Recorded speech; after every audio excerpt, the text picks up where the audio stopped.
Hi friends, आपका AMR live classes ID channel पे आप सभी का स्वागत है। हमने जो सीरीज स्टार्ट की है इलेक्ट्रीशियन न्यूमेरिकल सीरीज, उसकी मैंने पूरी प्ले लिस्ट बना रखी है। अगर किसी फ्रेंड ने पिछली क्लासेस नहीं देखी हो तो क्लासेस आगे जरूर देखें। मैं उसका जो प्ले लिस्ट का जो लिंक होता है वो आई बटन में दे दूंगा। ओके फ्रेंड, तो आपने पिछली क्लासेस में न्यूमेरिकल क्वेश्चंस हमने किया है और उसी से हम आगे बढ़ते हैं। मैं जहां से हम न्यूमेरिकल क्वेश्चंस मानते हैं अपने इलेक्ट्रीशियन में, हमने स्टार्टिंग से लेकर के अब तक के बहुत सारे क्वेश्चंस हम कर चुके हैं। और मैंने आज बेसिक जो बेसिक होता है अपना, जहां से अपने न्यूमेरिकल क्वेश्चंस बनना स्टार्ट होते हैं, हम वो आज देखेंगे। मैंने जितने भी क्वेश्चंस करवा दिए फ्रेंड, वो भी आपके लिए बेसिक थे और अच्छे क्वेश्चंस थे जो आपके हर कॉम्पिटिटिव एग्जाम्स में पूछे जाते हैं।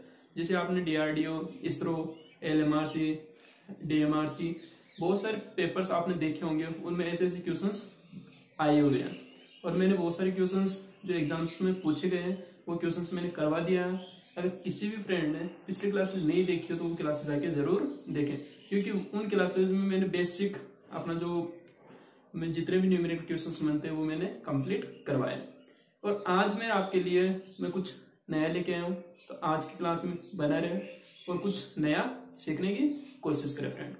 क्योंकि हमने इलेक्ट्रीशियन जो सीरीज स्टार्ट की है, इसका पर्पज यही है, मैं जिस भी फ्रेंड को, मैं जितने भी स्टूडेंट्स हैं मेरे, उनको अगर मैं इलेक्ट्रीशियन के जितने भी, मैं इलेक्ट्रीशियन हर कोई बंदा पढ़ लेता, मैं थ्योरी हर कोई बंदा पढ़ लेता, लेकिन न्यूमेरिकल क्वेश्चंस देख के नहीं कर पाता।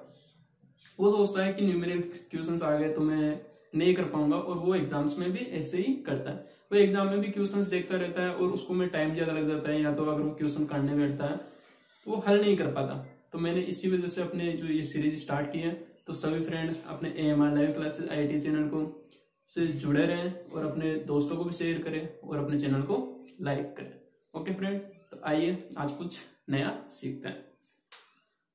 आपने बेसिक इलेक्ट्रिसिटी पढ़ा है। बेसिक इलेक्ट्रिसिटी में हम कहाँ से करते हैं? चालक, कुचालक, अर्धचालक से हम स्टार्ट करते हैं।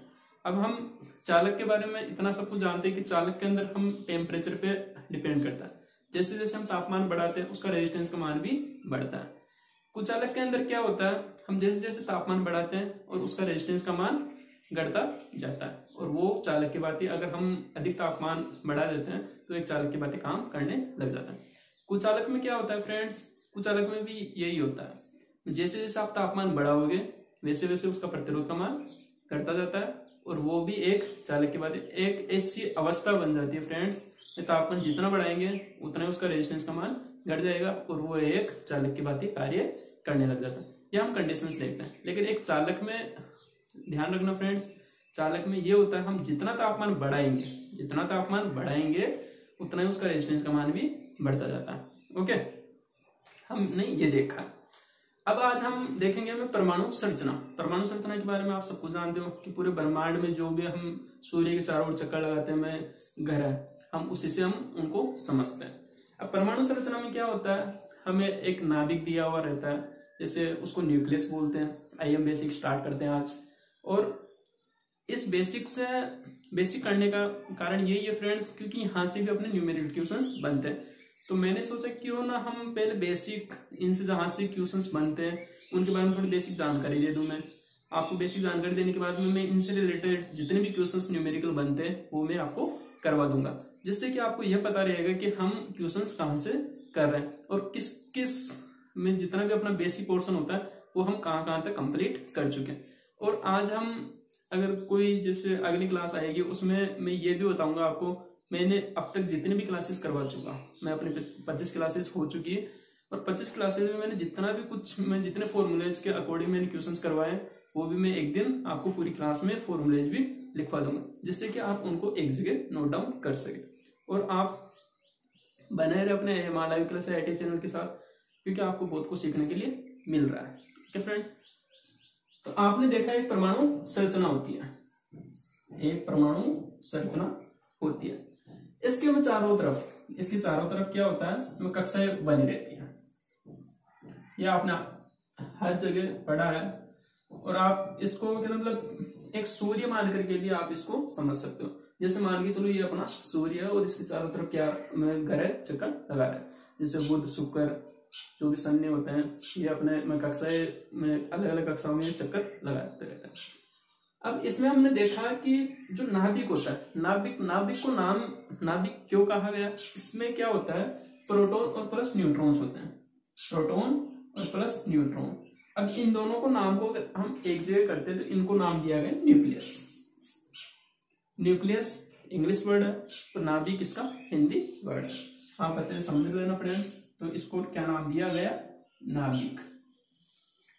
अब आपको पहला क्वेश्चन तो ये बनता है कि जो नाभिक में क्या क्या पाया जाता है, नाभिक में कौन कौन इसमें जैसे इलेक्ट्रॉन्स होता है, प्रोटॉन्स होता है, न्यूट्रॉन्स होता है। पहला ऑप्शन ये दे देगा। दूसरा ऑप्शन दे देगा आपको इलेक्ट्रॉन और प्रोटॉन होता है। तीसरा ऑप्शन दे देगा इलेक्ट्रॉन न्यूट्रॉन होता है और चौथा ऑप्शन दे देगा आपको प्रोटॉन्स और न्यूट्रॉन्स होता है। तो आपका करेक्ट आंसर कौन सा रहेगा फ्रेंड्स, प्रोटॉन और न्यूट्रॉन्स आपका करेक्ट आंसर रहेगा। अब आप इतना समझ गए। अब इसकी जो बाहरी कक्षाएं होती है उसमें हम क्या समझ रहे हैं, क्योंकि हम चालक की बात कार्य करते हैं, चालक अपना जो तार होता है हम उसके बारे में थोड़ा बहुत समझ लेते हैं, फिर कुचालक में भी चलेंगे और हम अर्धचालक में भी समझेंगे। ओके फ्रेंड, तो हम पहले चालक की अवस्था लेते हैं। चालक में हम क्या करते हैं, जितने भी इलेक्ट्रॉन्स होते हैं वो अपने बाहरी कक्षा में रहते हैं। बाहरी कक्षा में इलेक्ट्रॉन्स ये गतिमान कब होते हैं, जब इन पे कोई बाहरी बल लगा दिया जाता है। ये कोई बंद बना करके रहते हैं। ओके फ्रेंड, ये बंद बना करके तब तक रहते हैं जब तक इसके अंदर कोई फोर्स ना लगे। जैसे ही ये जैसे नाभिक होता है, नाभिक के जितने पास में रहेंगे तो इनका बंद एक जो बॉन्ड होता है वो एक में अच्छा खासा बना रहेगा, तो ये बाहर इनके हम लोग इससे दूर नहीं होंगे। ओके, ये अच्छे खासे में बंधे रहते हैं। ओके, आप अच्छे से मैं बेसिक तरीके से समझा रहा हूँ, आप अपनी लैंग्वेज में समझोगे तो आपको बहुत कुछ समझ में आएगा। हम किताबी लैंग्वेज में हम पढ़ लेते हैं फ्रेंड्स, लेकिन उसमें हम समझ नहीं पाते कि हम लाइन क्या पढ़ रहे हैं और उस पर हम सोच विचार उस तरीके से नहीं कर पाते, तो अपना ध्यान और कहीं पे चला जाता है और हम उस किताब को बंद करके कर देते हैं। तो थोड़ा बेसिक समझिए, समझने की कोशिश करना।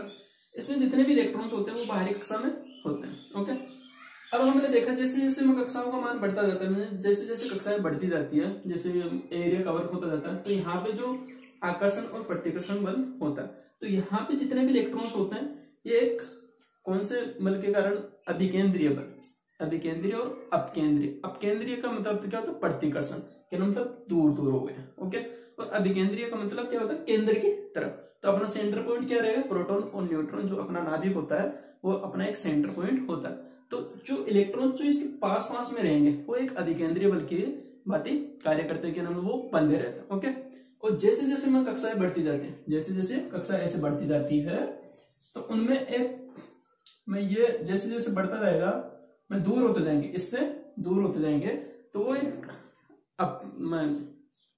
प्रतिकर्षण होते जाएंगे। मतलब इलेक्ट्रॉन्स होते हैं वो थोड़े से बल के साथ में वो बंधे रहेंगे। ओके, हमने क्या किया, जैसे उस पर कोई बाहरी फोर्स लगा दिया, जैसे यहाँ पे ये कोई इलेक्ट्रॉन्स था, इसमें मैंने क्या किया, जैसे मैं थोड़ा सा फोर्स लगाती, जैसे मैंने यूं टच किया, टच करते ये बाहरी कक्षा में चला गया, कहने का मतलब ये गतिमान हो गया।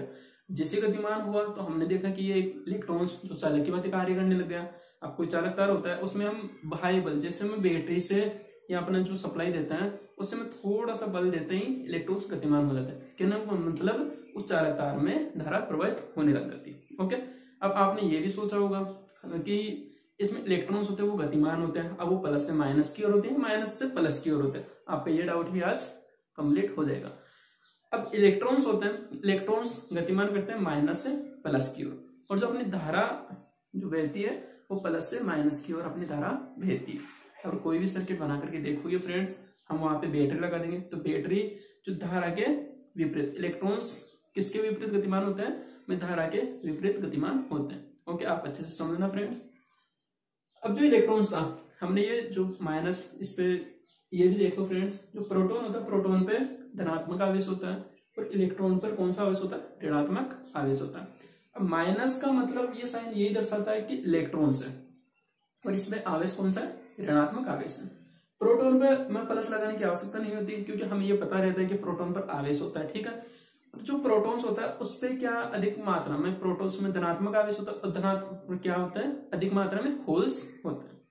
और जो इलेक्ट्रॉन होता है, इलेक्ट्रॉन्स पे क्या होता है, धनात्मक, हमने समझ लिया धनात्मक प्रोटॉन्स पे होता है और इलेक्ट्रॉन पर ऋणात्मक आवेश होता है।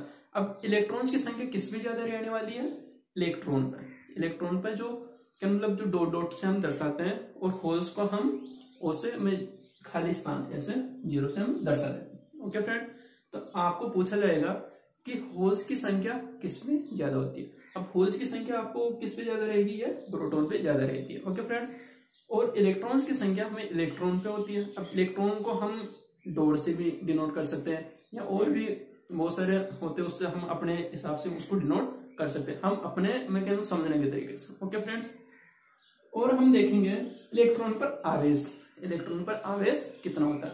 आप ये बेसिक जानकारी आप नोट करते रहे फ्रेंड्स, क्योंकि आप जैसे जैसे नोट करते जाओगे और फिर बाद में न्यूमेरिकल क्वेश्चन जितने भी करवाऊंगा उस टाइम पे आपको ये सारी चीजें याद रहेगी। ओके फ्रेंड, तो इलेक्ट्रॉन पे आवेश कितना रहता है, पहले हम समझ लेते हैं इलेक्ट्रॉन पर आवेश। अब आवेश को हम किससे डिनोट करते हैं, क्यू से हम डिनोट करते हैं। अब मैं थोड़ा एक फॉर्मूला भी आपको यहाँ पे सिखा देता हूं। अब यहाँ पे देखिए Q बराबर क्या होता है, N इंटू ई होता है। क्या होता है फ्रेंड्स, N इंटू ई, N इंटू ई होता है। N यहाँ पे क्या दर्शाता है, मैं कक्षाओं की संख्या को दर्शाता है, और इलेक्ट्रॉन्स क्या दर्शाता है, मैं ये आप N को यहाँ पे ये भी समझ सकते हो नंबर ऑफ इलेक्ट्रॉन्स भी दर्शाता है इलेक्ट्रॉन्स की संख्या को। और इलेक्ट्रॉन्स क्या दर्शाता है, एक इलेक्ट्रॉन पे कितना मान होता है। अब एक इलेक्ट्रॉन पे कितना मान होता है वो यहाँ पे देख लेते हैं। एक इलेक्ट्रॉन पे -1.6 गुणा 10 की घात -19 कूलम आवेश होता है। ओके फ्रेंड, आपके लिए कितना हो गया, -1.6 गुणा 10 की घात -19 कूलम का आवेश होगा। यहाँ पे कितना, ये कूलम आवेश को डिनोट करता है। ओके, अब यहाँ पे हम देखेंगे द्रव्यमान, इसका द्रव्यमान को हम किससे डिनोट करते हैं, m से डिनोट करते हैं। तो यहाँ पे द्रव्यमान को हम हिंदी में भी लिख सकते हैं। द्रव्यमान कितना होता है, 9.11 गुणा 10 की घात -31 किलोग्राम होता है। 9.11 गुणा 10 की घात -31 किलोग्राम होता है। हमने द्रव्यमान यहां तक देख लिया। ओके फ्रेंड्स, अब हम चलते हैं प्रोटॉन पे। प्रोटॉन पे क्या क्या होता है वो भी हम यहाँ पे समझ लेते हैं। अब प्रोटॉन पे होता है धनात्मक आवेश, ये मैंने आपको बताया। यहाँ पे हम लिख सकते हैं फ्रेंड्स, ये ऋणात्मक आवेश होता है,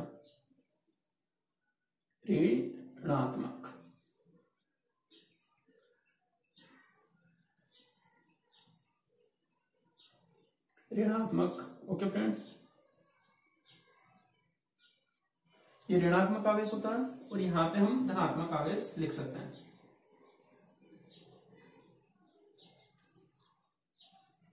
आवेश, धनात्मक आवेश का मतलब क्या हो गया, होल्स की संख्या यहाँ पे ज्यादा रहती है।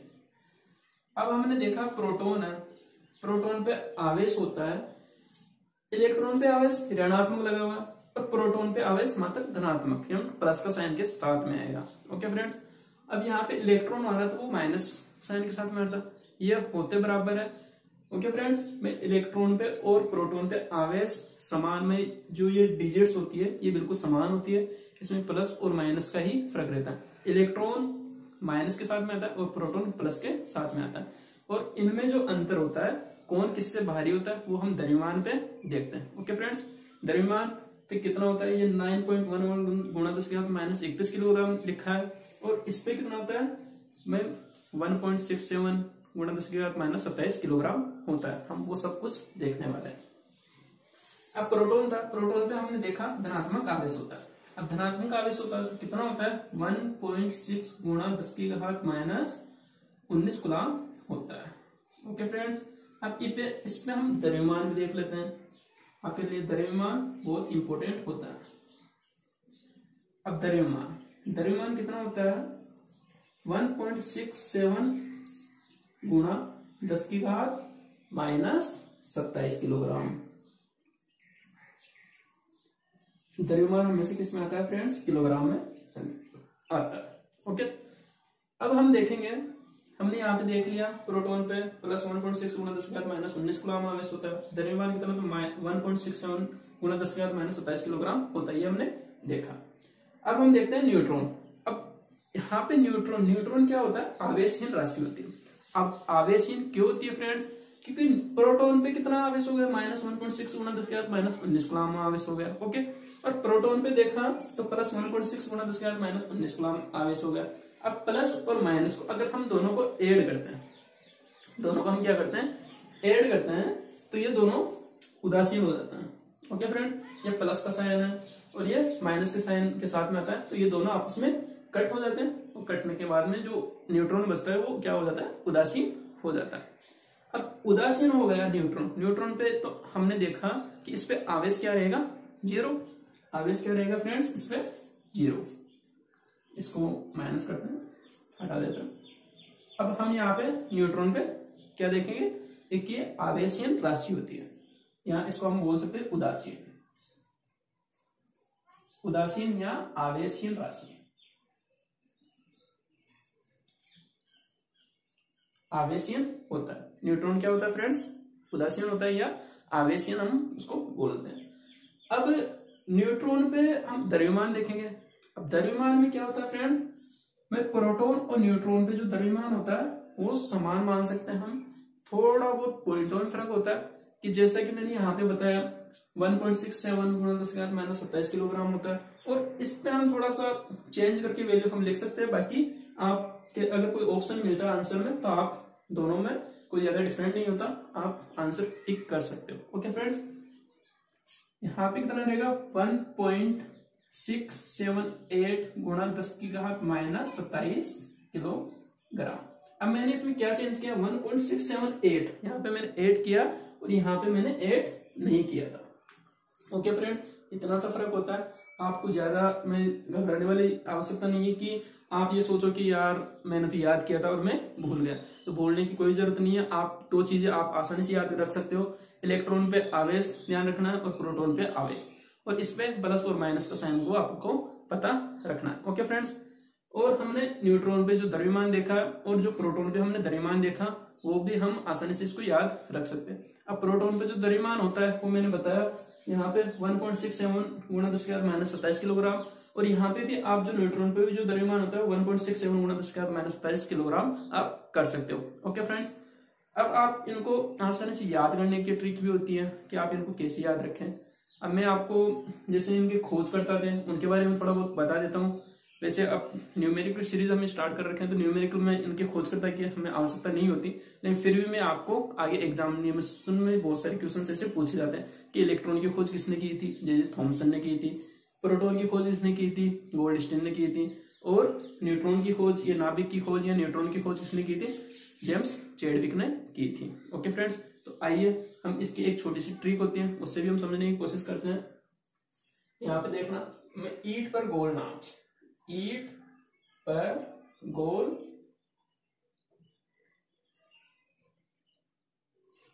नाच।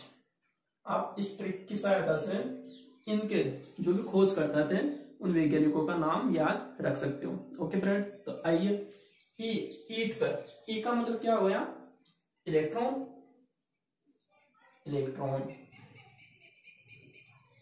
अब इलेक्ट्रॉन की खोज किसने की थी, टी का मतलब थॉमसन ने, जे थॉमसन, जे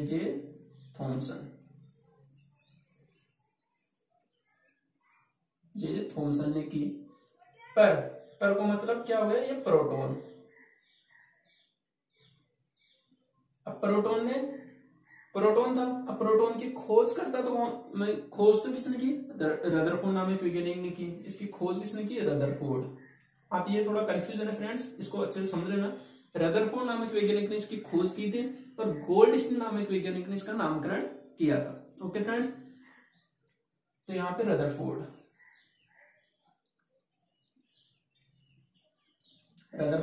और गोल्डस्टीन नामक वैज्ञानिक ने इसका नामकरण किया था। और ये न्यूट्रॉन हो, इसका ना का मतलब हम न्यूट्रॉन से समझेंगे, न्यूट्रॉन। अब न्यूट्रॉन की खोज किसने की थी, जेम्स चैडविक ने। यहाँ पे जैसे हम क्या समझेंगे, यहाँ पे जेम्स चैडविक। यहां पे लिख देता हूं जेम्स चैडविक।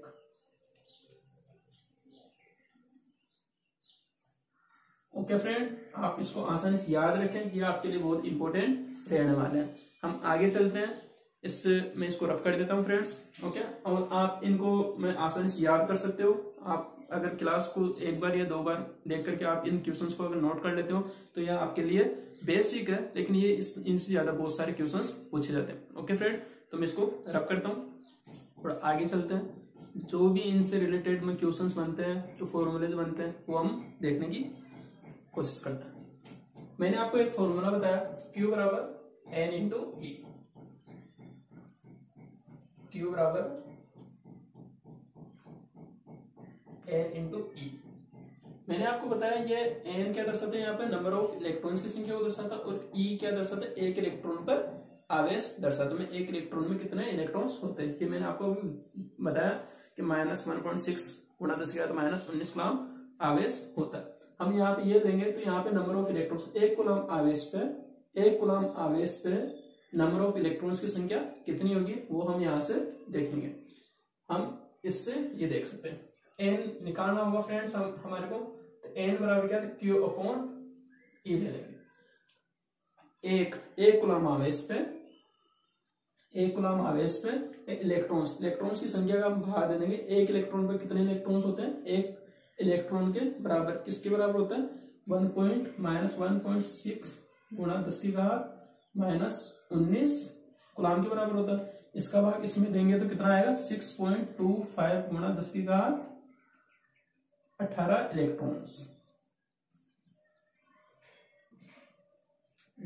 में। एक कूलम आवेश में कितने इलेक्ट्रॉन्स रहेंगे फ्रेंड्स, 6.25 गुणा 10⁻18 इलेक्ट्रॉन्स रहेंगे। आप एक के अंदर अगर भाग दोगे, -1.6 गुणा 10⁻19 कूलम का अगर भाग दोगे तो आपके लिए एक कूलम आवेश बराबर हो जाएगा में कितने इलेक्ट्रॉन्स के बराबर, ये 6.25 गुणा 10⁻18 इलेक्ट्रॉन्स के बराबर। एक कूलम आवेश में कितने इलेक्ट्रॉन्स रहेंगे, 6.25 गुणा 10⁻18 इलेक्ट्रॉन्स रहेंगे। अब हम देखेंगे में आवेश होता है वो आकर्षण और प्रतिकर्षण बल पे डिपेंड करता है। अब आकर्षण में समान आवेश रहेंगे, वो क्या करेंगे, एक दूसरे को प्रतिकर्षण करेंगे। ओके फ्रेंड, और असमान आवेश में प्लस और माइनस या अपने आप को क्या करेंगे, आकर्षित करेंगे। ओके फ्रेंड, ये प्लस प्लस होगा, प्लस और प्लस ये क्या करेंगे, एक दूसरे को प्रतिकर्षित करेंगे। क्या करेंगे फ्रेंड्स, प्रतिकर्षित। और माइनस साइन होगा, ये भी क्या करेंगे, एक दूसरे को प्रतिकर्षित करेंगे। प्रतिकर्षित या प्रतिकर्षण। ओके फ्रेंड्स, और जो असमान आवेश होते हैं वो एक दूसरे को क्या करते हैं, आकर्षण करते हैं। असमान आवेश का मतलब ये माइनस हो गया, ये प्लस हो गया, तो ये एक दूसरे को क्या करेंगे, आकर्षण।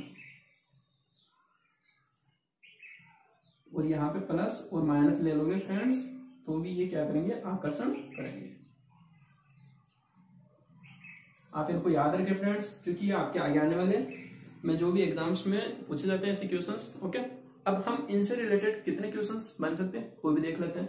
मैंने आपको एक फॉर्मूला और बता देता हूं, F समानुपाती Q1 into Q2 upon D square. Okay friend, F समानुपाती Q1 into Q2 upon D square. यह हमने क्यों लिखा फ्रेंड्स, क्योंकि जो समान आवेश रहेंगे, दोनों समान आवेश रहेंगे Q1 और Q2, और ये D स्क्वायर दूरी पे डिपेंड करेंगे। जैसे मान लो ये ये आवेश रहेगा, ये आवेश रहेगा। अब इन दोनों के बीच की जो डिस्टेंस होगी, जैसे जैसे हम दूरी बढ़ाते जाएंगे तो ये जो बल है इसका मान कम होता जाएगा। ओके फ्रेंड्स, जैसे जैसे हम इनको पास में लेके आएंगे तो फोर्स का मान बढ़ जाएगा। ये Q1 और Q2 आवेश समान प्रकृति के आवेश रहेंगे, क्योंकि हमने देखा है यहाँ पे, अभी मैंने बताया कि प्लस प्लस आवेश क्या करेंगे, प्रतिकर्षित करेंगे। तो प्रतिकर्षित कब करेंगे, जब इन दोनों में क्या रहेगा, फोर्स रहेगा। जैसे मैं इन दोनों को पास में लेके आ रहा हूँ, जैसे आपने कोई एग्जाम्पल के थ्रू आप समझिए, जैसे आपने कोई 2 मैग्नेट ली। ओके फ्रेंड्स, वो एक दूसरे को क्या करते हैं, अगर समान पोल रहेंगे तो एक दूसरे को प्रतिकर्षित करेंगे। जैसे जैसे आप उनको पास में लेके आओगे तो आपके हाथ में दूर की तरफ जाएंगे। ओके फ्रेंड, ऐसा ही इसमें होता है। ओके, अब यहाँ पे समानुपाती का संबंध होता है, इसको क्या डिनोट करते हैं, के से डिनोट करते हैं। के बराबर क्या होता है, मैं आपको समानुपाती के संबंध को हटाऊंगा तो एफ बराबर होगा अपना Q1 into Q2 upon D square. अब हम इसको हटाएं, समानुपाती को हटाएं फ्रेंड्स, तो k बराबर, इसको k से डिनोट किया जाता है 1/4 pi into epsilon not into epsilon r होता है। ओके फ्रेंड, आप इसको याद रखें। और अगर आप एक के अंदर अगर इसका भाग दोगे तो अपनी जो वैल्यू आएगी k बराबर 9 गुणा 10 की घात 9 आएगी। ओके, तो आप ये छोटे छोटे पॉइंट्स होते हैं, इनको आप याद रखें। और मैं अगली जो क्लास रहेगी उसमें ऐसे न्यूमेरिकल क्वेश्चंस भी देखेंगे और इनसे रिलेटेड बहुत सारे जो फॉर्मूलेज बनते हैं वो भी मैं आपको बताऊंगा। ओके फ्रेंड्स, तो आप AMR live class IIT channel पे जुड़े रहे और अपने दोस्तों को शेयर करें। और अभी तक क्लास को लाइक नहीं किया तो लाइक जरूर करें। Okay friends, thank you.